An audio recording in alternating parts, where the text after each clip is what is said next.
Friends and colleagues, bienvenidos a Puerto Rico, finalmente. So, welcome to the 2003 annual meeting of the Seismological Society of America. I'm Elizabeth Vanacore, and it's an honor to serve along Zioli Perez Campos as your meeting co-chair. I want to thank Kinemetrics for generously sponsoring tonight's opening reception, and I want to thank each of you for making the journey to be here today. And I also want to thank our platinum sponsors of the meeting, HMSC, and Kinemetrics. As all of us certainly appreciate quite well by now, there is no substitute for FaceTime. Actual FaceTime, not the iPhone or Samsung kind. That is why I'm grateful that we are here together, ready to make and strengthen our connections with one another, and ready to take a deep dive into the latest developments in seismology and seismic engineering. The Seismological Society of America and the conference organizers welcome you to 2003 annual meeting held in San Juan, Puerto Rico. The people of Puerto Rico from the 19th to the 21st centuries have acknowledged the importance of indigenous societies, the Taínos, that have inhabited the archipelago since the original occupation of fishers and gatherers since 6000 BC. The legacy of the Taíno lives on through the language, geography, culture, and the people of Puerto Rico. Please join us in acknowledging the complex and nuanced history of Puerto Rico and the continued stewardship of the land and their ongoing contributions to our knowledge of its history, ecology, and resources. The annual meeting provides a venue to bring together a broad community to share our seismological and traditional knowledge.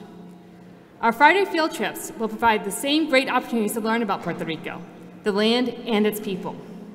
Before I take pleasure in introducing our esteemed keynote speaker, a few quick reminders.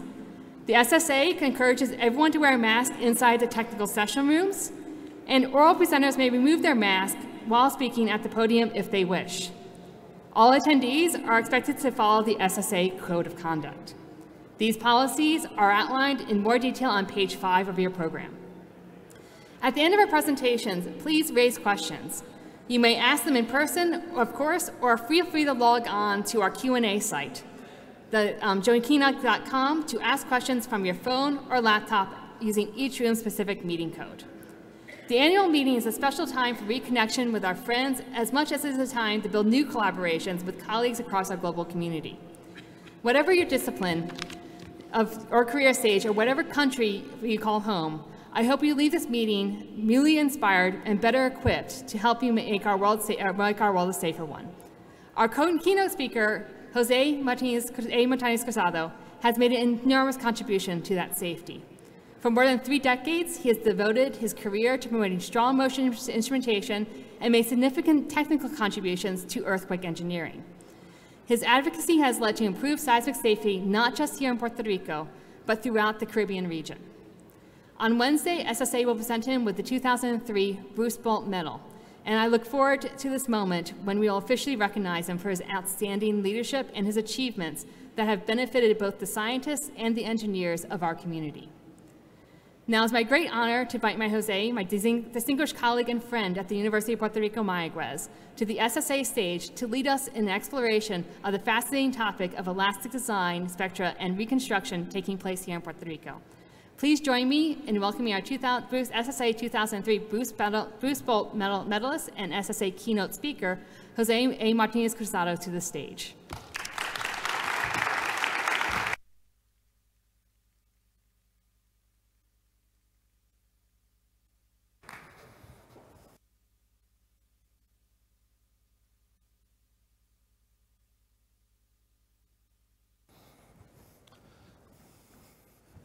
Thank you very much, Liz. Well, welcome to Puerto Rico. Welcome to the Enchanted Island. I'm going to do my presentation tonight in English, even though I don't know how I got my degrees from the United States without knowing the language, but I did it, okay? So, if you find any error, any mistake, something misspelled in the presentation, please don't blame Google Translator. Blind me, okay? Blind me. So we don't have too much time. I have a lot of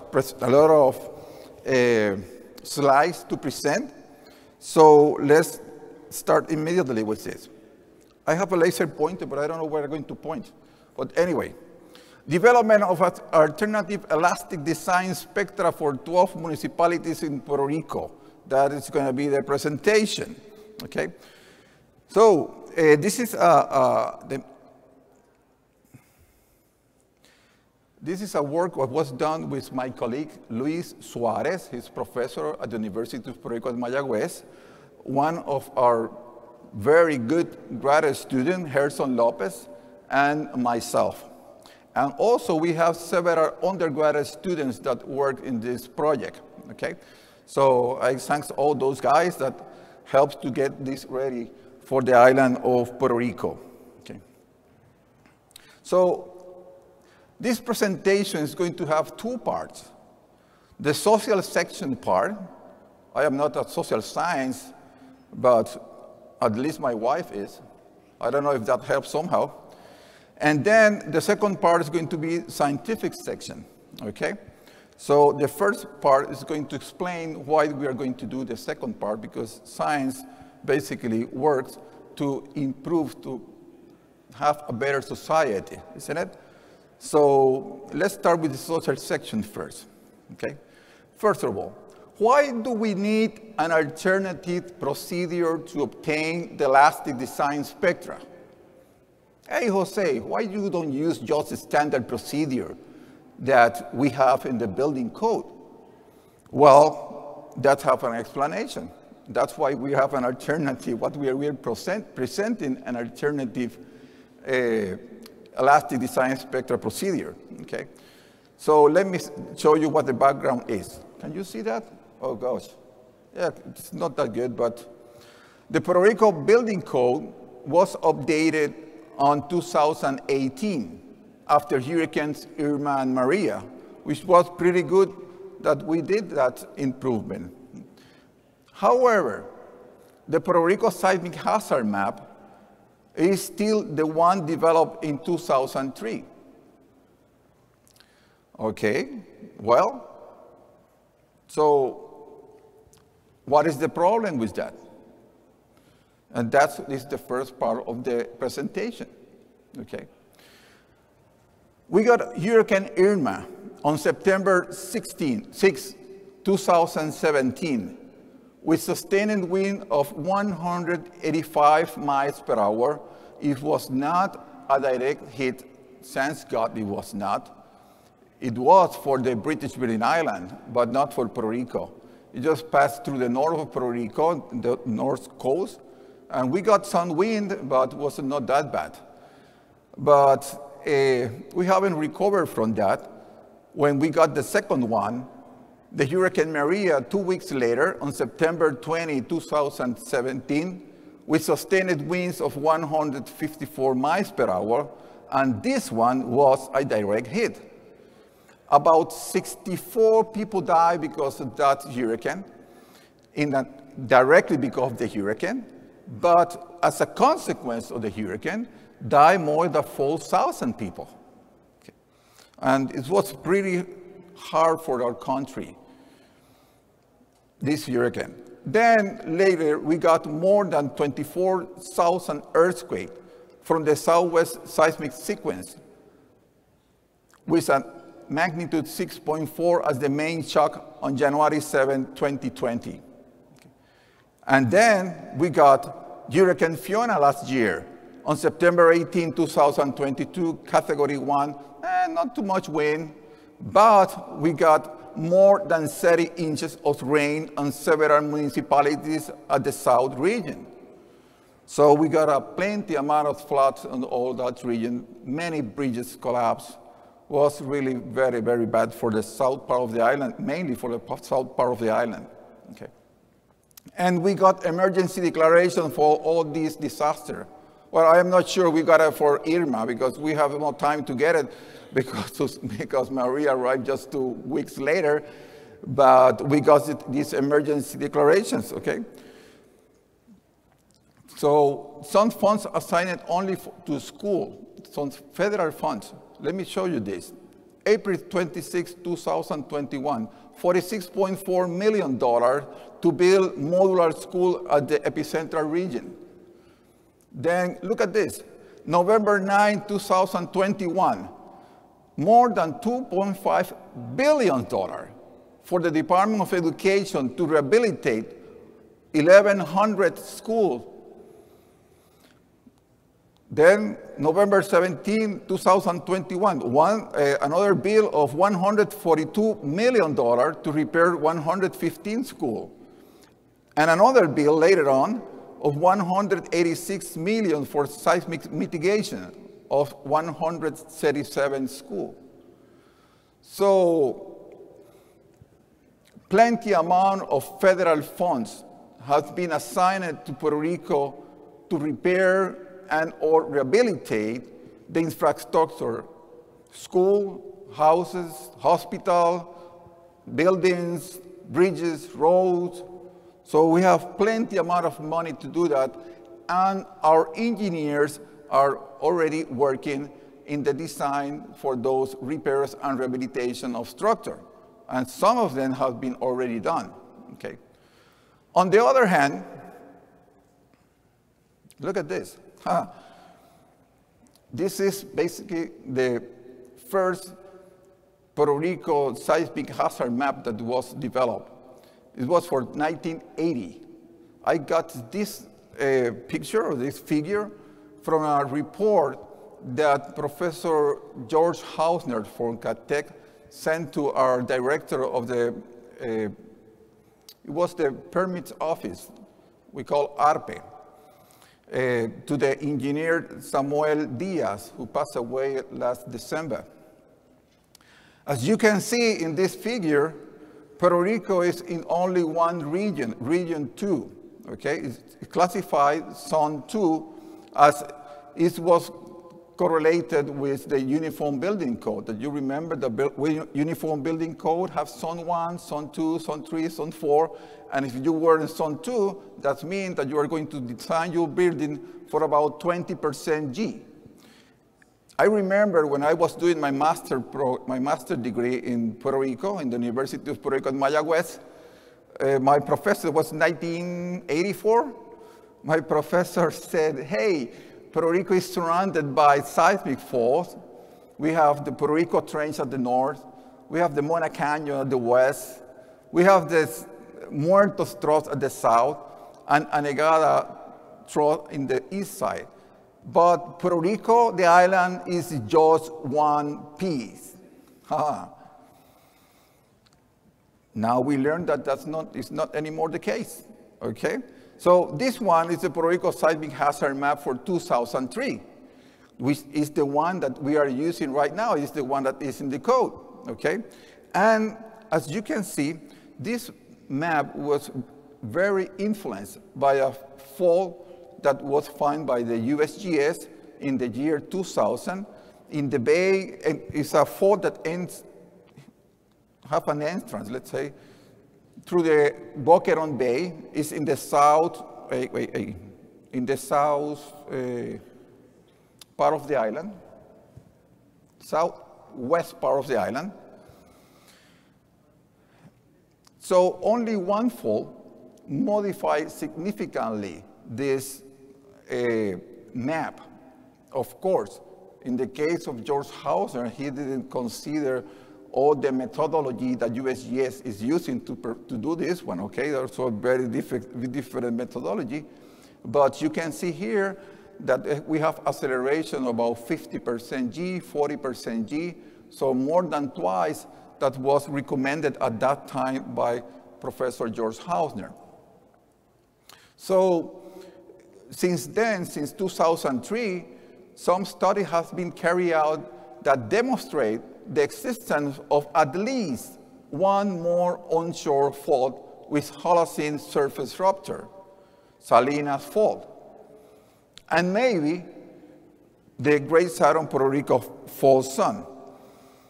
You can see in that picture that is from Petty in 2018. That's a very nice article. If you want to learn about seismicity, about faults in Puerto Rico, you better read that article in the BSSA 2018. I will tell you a little bit later why.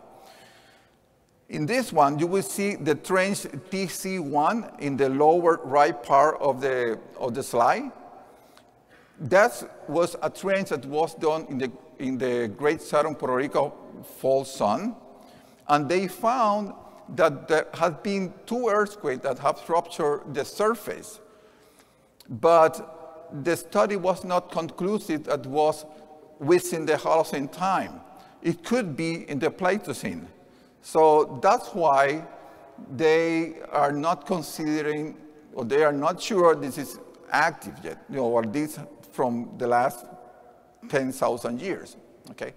On the other hand, the one that you see, the trench TM1, that is in the left part of the figure, that one also they found 2 earthquakes that broke the surface. This was a study done by the Bureau of Reclamation. Also, the USGS was helping. It's a project that was granted by the Power Authority in Puerto Rico. So let me show you, oh, that's a beautiful island. You can see at the end, you can see we call Caja de Muertos Island, which means coffin island. You can guess why we call it that way, that island. And then you see this soil that is in the front part of the picture is because of the trench. So this is a 60-meter long trench that was done for that project. That was basically on December 12, 2012. So 12/12/12, okay? So the day of the Guadalupe Virgin in Mexico. So in this trench, you will see in the next one, the fault going down there. Maybe if you are an engineer, you may not recognize that this is a fault, but in the next one, look at this. This is very clear that something wrong is going there. There is a shift of the one layer. So they study all the ground that they have over there, and they were able to find that 2 earthquakes broke the surface in the last 10,000 years, okay? So, oh, this is the picture that I love it. Is Peter around here? And something from this project? I don't know. I just love them because this was a very nice article. Look at this. Check the red squares. The one that is in the left side of the picture. That one is the fault that they found in 2000 and close to the Bay of Boquerón. And that year, they also got the one that have the number of 16, a little bit north of the first one. That's Cerro Golden Fault. And they did a trench over there, but they were unable to conclude that it had broken the surface in the last 10,000 years. So they described this as Holocene surface rupture likely, okay? So something similar they declare also for the case in 2012 in the number 8 that is in the area of Guayama, okay? So we have a seismic fault there that comes from number 8, which is in Guayama, and go cutting the island in a diagonal way and goes to the city from Salinas to Santa Isabel, goes through Juana Diaz, Ponce, Adjuntas, and then in Adjuntas it's open in 3 branches. One branch goes to the north part where you have the number 14. That's between the town of Aguada and the town of Aguadilla through the Culebrinas River. And then another branch is the Cerro Golden that you can see there with the numbers 16 and 17. And the other one is the area of basically through the south of Mayagüez in the Guanajibo area. So that fault just onshore is about 120 kilometers. So if it breaks in only one piece, you can get a 8.0 earthquake there, okay? According to my colleagues in the Department of Geology, that's very unlikely. If it breaks, most probably will break smaller pieces, okay? But fine, okay. So something else that is nice to see here is all those yellow stars in the close to the shore in Puerto Rico. Most of them has been studied done by Urit and Breen that shows that those faults continues through the bottom part of the ocean. Okay, so the faults are even longer than what we can measure onshore. Okay, so if you are here in Puerto Rico and you love this island, you like this island, you want to have an opportunity to come here more often, I suggest you to read this article, to read all those references, then to write a proposal to one good agency and come to Puerto Rico to characterize those faults that we need people to characterize them, okay? USGS is doing a great job helping us, but we need a lot of hands to do this. So that's a very good chance that you have to come to Puerto Rico more often, okay? So it seems reasonable to think that with all these new active or potentially active faults, the Puerto Rico seismic hazard map that is being updated by the USGS that is going to be ready, we hope, in 2025, will demand significantly higher seismic loads for the design of structures, which means that the actual building code does not even comply with the realistic minimum requirements.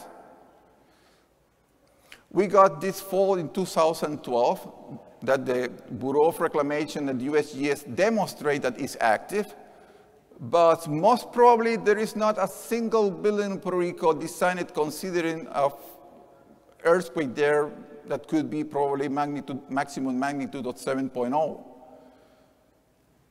And, well, therefore, the practical effect of that is that engineers in Puerto Rico are actually designing structure beyond collapse prevention mode.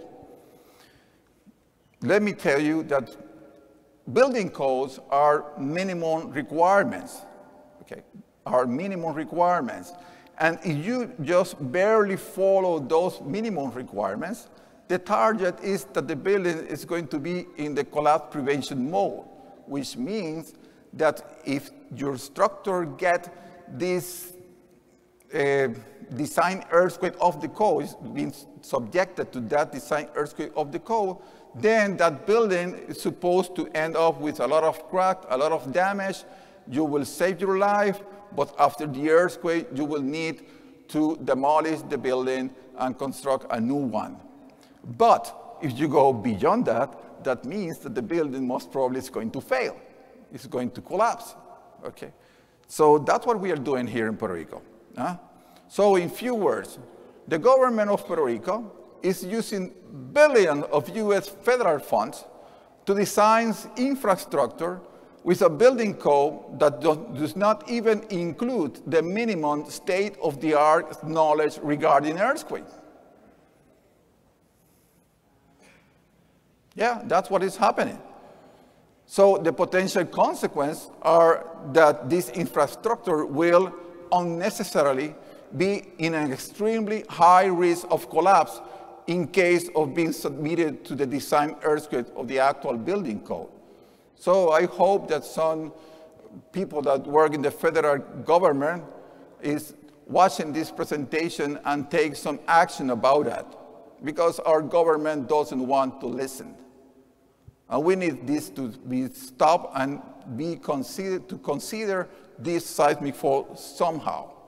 And that's what this presentation is going to be. So passing from social section to scientific section, it is imperative that engineers today must consider all those active and potentially active faults that are not in the actual building code.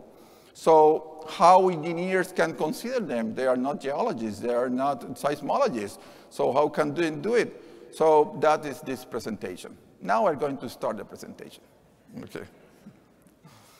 So what we did is that we took 12 municipalities in Puerto Rico: Arecibo, Mayagüez, Cabo Rojo, Aguadilla, Utuado, Ponce, San Juan, Caguas, Maunabo, Fajardo, Vieques, and Culebra. Those 12 we select. But during the presentation, I'm going to use Ponce as an example, okay? So we took picture like this one. This is from the seismic network. This is from 2005, but you can get many of them. They will be more or less the same. The island of Puerto Rico is behind all those dots, okay? And you will see that we have plenty amount of earthquakes in the south part of the area that are very shallow, about 25, 30 kilometers of focal depth. In the north part of Puerto Rico, we have also shallow earthquake and not that shallow earthquake also. That's a Puerto Rico trends that go under Puerto Rico, under the island, basically. And you see the others that are the yellow one that go up to 150 kilometers down, okay? So we use this type of picture to select 9 seismic fault zones. So we have here the Puerto Rico Trench 1, Puerto Rico Trench 2, Mona Canyon, Muertos Trough in the bottom part, the section of the Virgin Island at the right side, Anegada Passage, Boquerón, Guanica is the area that we are having all those seismic sequence. Great Southern Puerto Rico Fault Zone and Great Northern Puerto Rico Fault Zone. And then for each one of them, we assign some characteristic, okay? This is the one of Puerto Rico Trench that is the only one that have this funny shape that goes down 50 kilometers and then take a curve to the south at 45 degrees and go down to 150 kilometers. So we characterize all those seismic fault zones in the sense that we have all the seismic fault zone. We assign a maximum credible earthquake to each one of them. We assign also what the maximum focal depth that we can have in each one of those seismic fault and the mechanism that can happen in each one of them. Let me see if I should call your attention to one. Okay, Great Southern Puerto Rico Fault Zone. We assigned 7.5 when I told you it could happen 8.4 if it's in one piece. But we use this table provided by Farsab Naim in his handbook to guide us what the magnitude that we should assign to all those faults, of course, about the experience that we have had with our catalog. And then once we have all that information, we got these search parameters used for the municipality of Ponce with site class C, okay? So now we are going to the database of PEER, the Pacific Earthquake Engineering Research Data Center, and we look for all the seismic records, storm motion records that they have with this characteristic. For each one of these, oh, sorry. You couldn't this here, okay. The first column are the seismic fault zone. The second column, you see the focal depth. The third column, or the third and fourth column, as the maximum and minimum magnitude that we are considering. The maximum is the maximum credible earthquake. You subtract 2 values of the magnitude, and we look for data from, in the case, for example, the Puerto Rico Trench 1 from 6.5 to 8.5 earthquake, magnitude earthquake. Then we got the epicentral distance and the distance to the ruptures, okay? So using those characteristics and the site class C, we went to the PEER database and got all the records that meet all those characteristics. And, wait, what I did here. Okay, strong ground motion database of Pacific of PEER Center. So the feature as earthquake magnitude, epicentral distance, and the distance to the causative cause, failure mechanism, site characteristic, VS30 are required. And then they combine the horizontal component of the acceleration record for this record, what they call the ROD D100. So that's very, very, very good. And this ROD D100, what we did here, for example, for the case of Yauco. In Yauco, we have this town in the south part of the island. We got a record of the earthquake over there. And then we have the two acceleration component, and we plot all at the same time, not considering time, okay? And then you get the maximum value, and that is done for this building of a period of vibration of 1.5 seconds. Then you shift the period of 1.6 and get the response of that building using those two horizontal components. And that way you will get the spectra of rod D100, the displacement spectra for that one. So here you see the period in the bottom part, spectral displacement in the vertical axis, and then you see the dashed line are the two horizontal components of the acceleration for the Yauco station. The yellow one is the square root of the sum of the square, which is unrealistically conservative. And the black one is the one of the rod D100, the one we are going to be using in this project, or we use in this project, okay? So once you have the spectral displacement, you multiply by 2 pi over t to the square, and you get the spectral acceleration rod D100. And you can see the two components are the blue and red ones, and the rod D100 is the black one, okay? So we have here the spectral acceleration of seismic record obtained from earthquake that meet all the characteristics assigned to the Boquerón-Guánica seismic zone with respect to Ponce in site class C. We didn't use site class B or A because you get very few amount of records. But site class C, you get a very good amount of records. And we got hundreds of records, probably thousands of records. And we got the spectra of each one of them. We overlapped them, and we got the envelope. And here, I'm just showing the records that in somehow participate of this envelope. Okay. So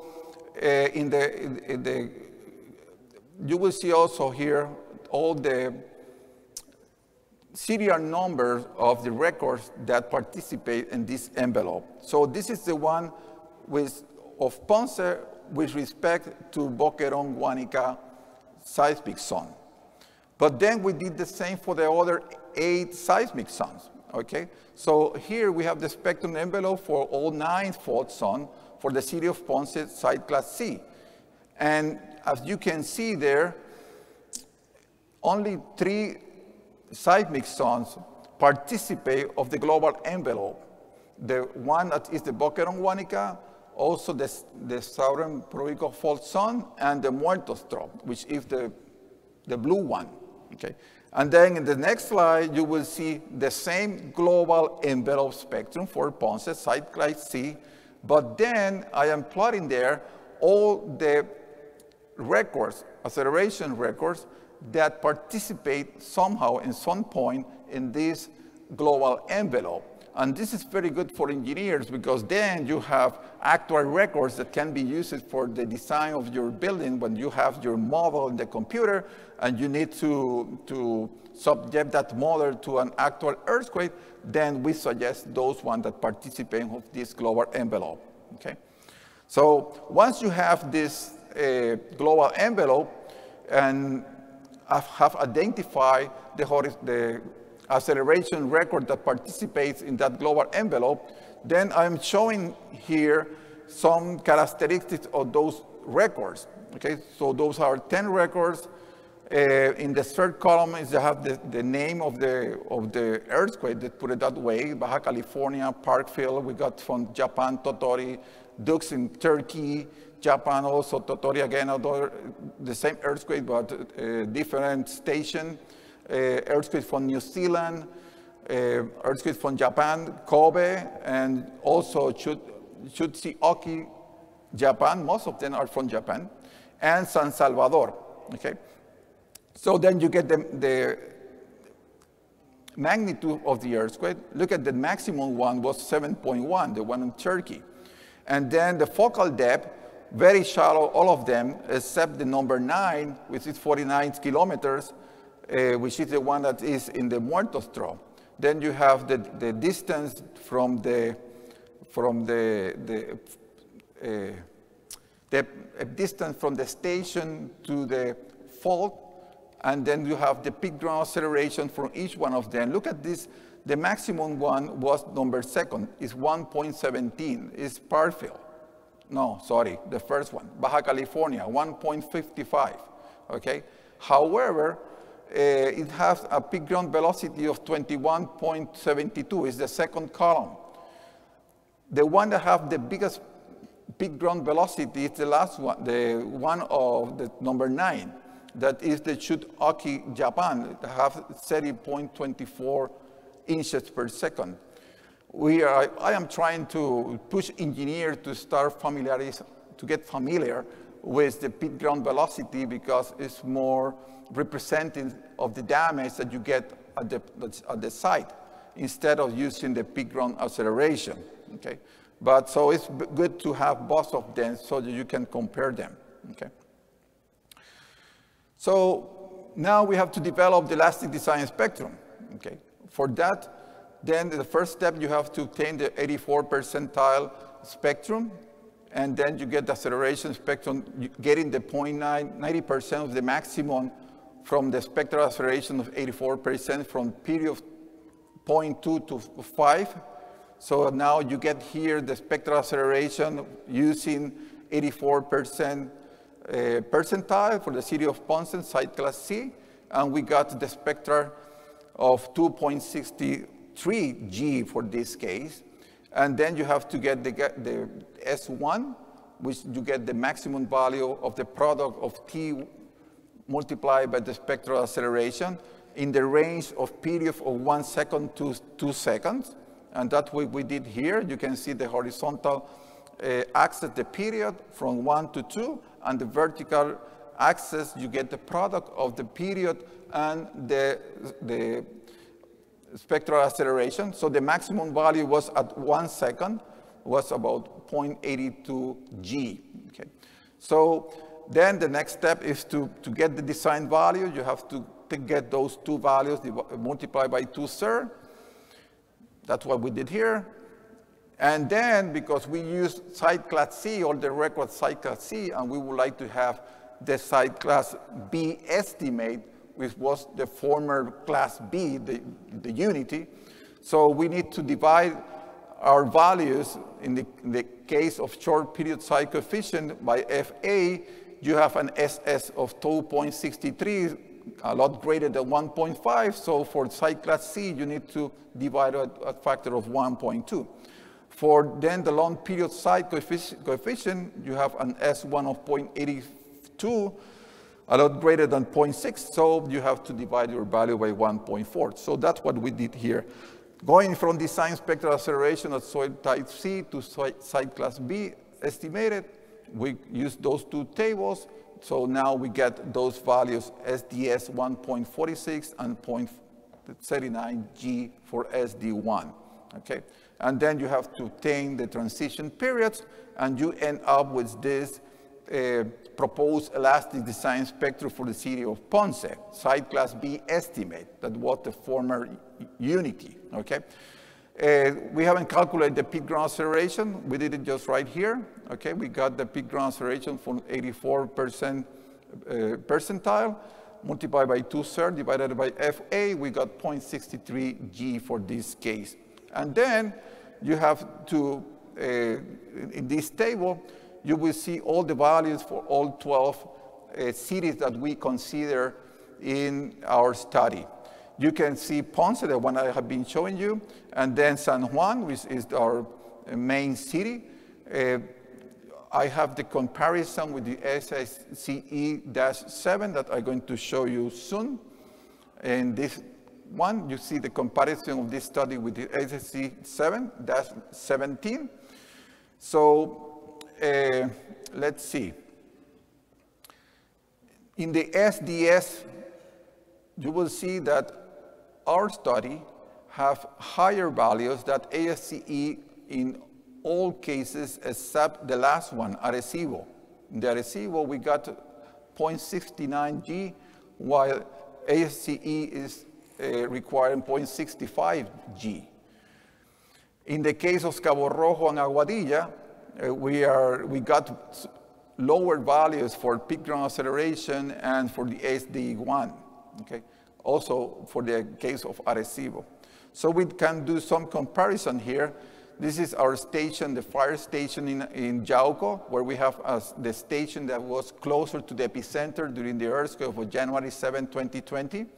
So you can see there, the epicentral distance was 8.7 kilometers. The VS30 that was done already there was 457 meters per second, so it's classified as site class C. The peak ground acceleration was about 40% G, and the peak ground velocity almost 11 inches per second. And the strong motion duration was about 12, 13 seconds. Considering strong motion duration as the first arrival to 5% G to the last arrival to 5% G. Okay, so now we can compare our study with the ASCD at Yauco and the record in Yauco that was obtained during the earthquake on January 7, 2020. And we have developed some contours, PGA contours. The two red lines is going to show you the maximum acceleration that we got, what was 0.63 for Mayagüez, Utuado, Ponce, Maunabo, and Vieques. So the peak ground acceleration is going down in all the other cases. Now you have here the comparison with the class B for Ponce. In that case, the value that we are suggesting is more than double that what the ASCE7 is requirement. For the case of San Juan, our recommendations goes about 1.5, the value that we have already in the code. And in the case of Arecibo, we went below the value that is in the code right now, so you better use the code, okay, in those cases. So, not dying during an earthquake is not enough. Human beings should not be destined to misery after an earthquake. So I put that because, you know, our building code, if you just barely continue using just the building code, then your structure is going to be in the collapse prevention mode, which means that at the end of the earthquake of the code, you will need to demolish your home, and then you will be homeless. And if you have an old guy, then it's going to be very difficult to get money to buy another one. And that's, I'm sure that is happening a lot in Turkey right now. We got about 50,000 people that die over there, and thousands of people that now are homeless. And they are destined, many of them will be destined to misery, and that's not fair. I think we can do a lot better. I think that we must do a lot better.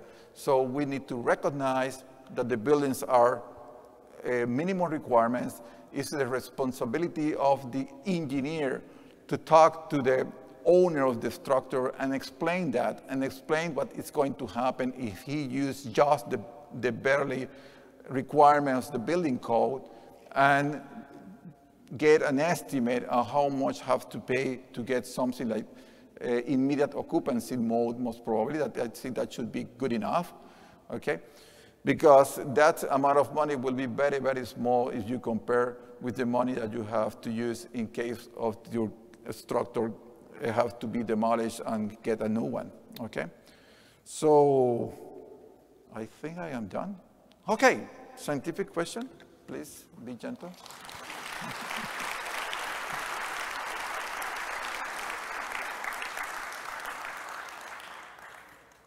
So if there is a social question, then you can be more rude.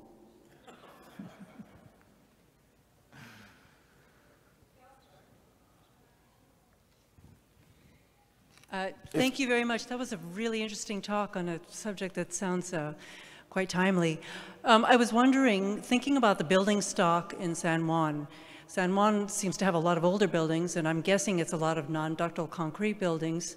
So I'm curious what amount of work has been done in terms of categorizing the buildings that are already, in existence, and what sort of work needs to be done on retrofitting those buildings.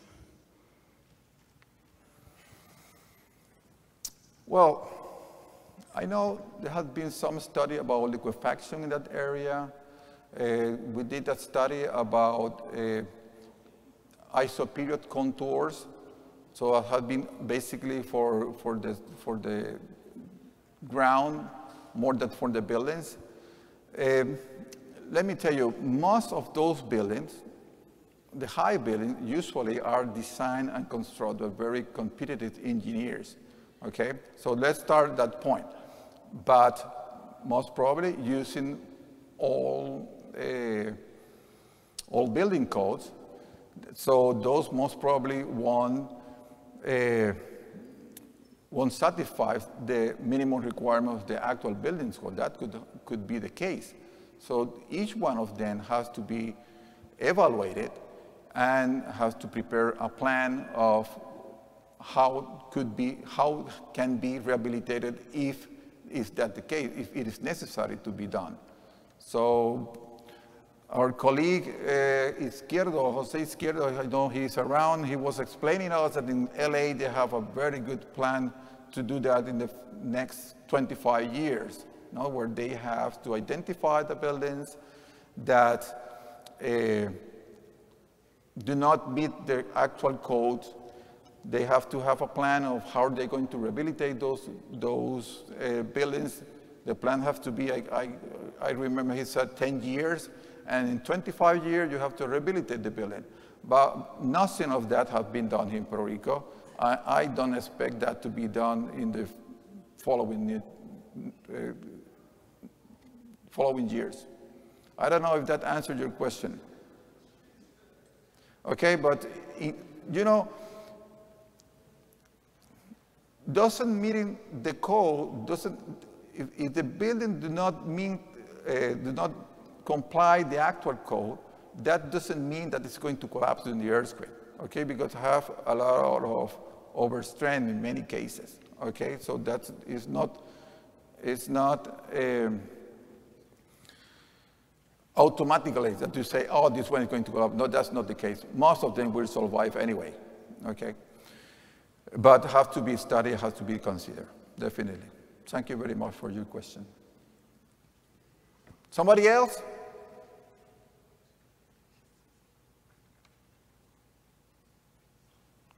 Oh, it seems that Liz have a question for me. Okay.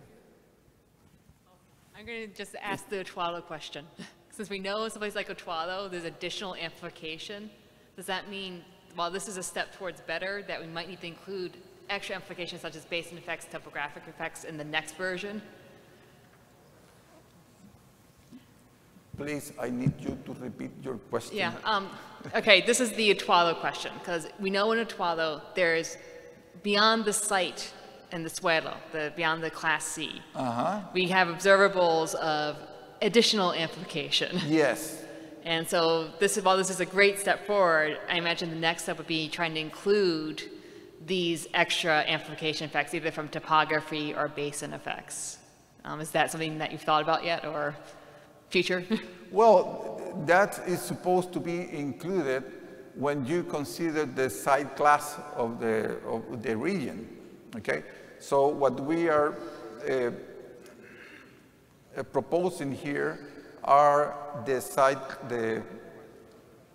spectra, elastic design spectra for the site class B estimate. But then you have the table that is presented in the ASC 7, which gives you the amplification you have to consider in those cases. Okay, but most probably anywhere, any place there in Utuado, you better have a site analysis. It's very important because actually, in the strong motion program, the station that we got with higher peak ground acceleration was not Yauco, was Utuado, which was far away from the epicenter. We got 45% G, and that is very common. Doesn't matter where the earthquake is in Puerto Rico, the maximum acceleration we got in the station at UPR Utuado. We have another one at the fire station in Utuado that doesn't have that amount of amplification. So it's particularly in the UPR Utuado, I mean University of Puerto Rico at Utuado. That campus have a lot of amplification. Okay. So thank you very much for your question. Did I answer your question, more or less? Okay, we'll talk later. Okay. Somebody else?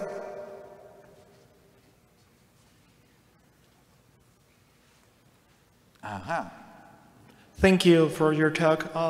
One of the main problems that we have in Latin America is probably that our scientists, they know a lot about earthquakes and they have good advice about how the buildings have to be built, but the politics move in a different pace.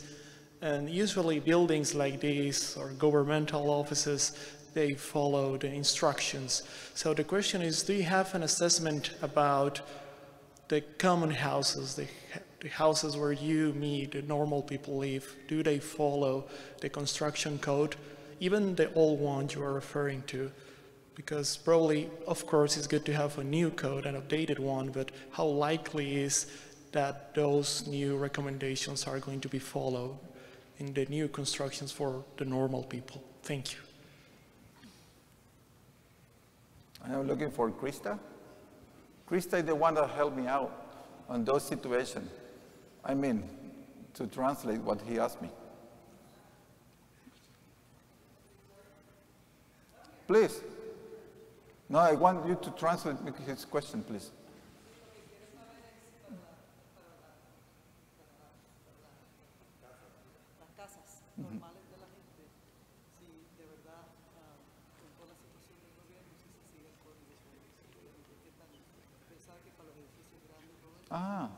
Well, no, for the houses, we have a lot of informal construction. We have about 50% of our construction of houses is informal. I live in a house that it was built with the code at that time, and we got this earthquake on January 7, 2020, and I got several cracks in my house, but I keep sleeping very well, it keeps snoring very well, I have no problem with that. I have about 9 shear walls in one direction, okay? And on the other side, have about 3 concrete blocks walls that are not that strong, but since it's just one story, that is good enough. That helps to keep the house in good position. But we have the problem of many people building houses in the countryside, in the hills, with these very slender columns. And one study that we did in the university, we found out that all of them will collapse if they are subjected to the earthquake of the building code. And most of them are built without any engineer, okay? So yeah, we have a lot of informal construction here in Puerto Rico, okay? And many people want to prohibit that, and I understand that, but we better give the people a solution also, okay? That's very important. So at the university, we got a manual to try to rehabilitate those type of structure so that for $10,000, $50,000, they can fix it and avoid the house to go downhill. Okay. Did that answer your question? Yeah? Okay, good. Thank you very much. Thank you, Krista. Somebody else? No? One more question? Oh.